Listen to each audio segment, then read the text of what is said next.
سمجھ نہیں آ رہی تھی.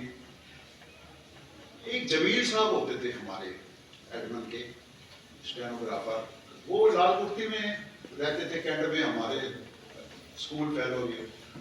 میں نے ایک دن منہ اٹھا کے نہ چلا گیا ماڈل اسکول میں جہاں کی یونیورسٹی ہوتی تھی.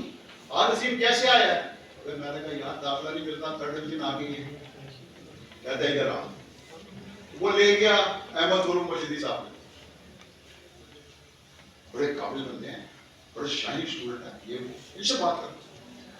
میں نے کہا مجھے ایم اے اردو میں داخلہ لینا چاہیے, میں نے تو اکنامکس اور پولیٹیکل سائنس پڑھی ہے بی اے میں. انہوں نے کہا لہلا لہلا, تو میں نے داخلہ لے لیا. پھر میں نے خیر ایک اطلاع آپ کے لیے عرض ہے کہ آپ میرا اسکینڈل نہ بنائیں, میں نے دوبارہ بی اے کا امتحان دے کے فرسٹ ڈویژن حاصل کیا. پروفیسر بن گیا. اس کے بعد جو ہے نا وہ ابھی یہاں ذکر ہو رہا تھا کہ طارق فضول مشیدی کے بارے میں کر رہا تھا, شاکر کے اس خان وادے کے بارے میں بہت بڑا خان وادہ ہے.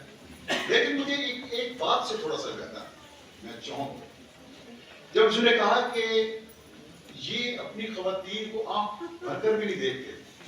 تو بھائی تم نے سید احمد فاروق مشیدی کو دیکھا نہیں, انہوں نے کس طرح آنکھ بھر کے دیکھا اور پھر زندگی بھر کا ساتھ نبھایا.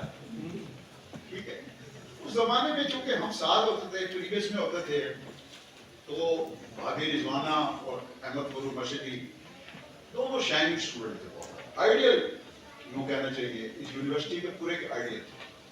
اس زمانے میں ہمیں ان سے سیکھنے, بات کرنے, دھیمے مزاج کے یعنی شخص تھے, تو بڑی ہمیں میرے ساتھ زیادہ تر پنجابی بولتے تھے. بعد میں جب میں یہاں آتا تھا ادھر شعبے میں, تو ان کے کمرے میں بیٹھ جاتا تھا, پھر کافی گفتگو ہوتی تھی. میں نے اخبارات کی طرف انہیں کہا کہ آپ مضامین لکھنا شروع کریں, پھر انہوں نے اخبارات میں میرے کہنے میں مضامین لکھے.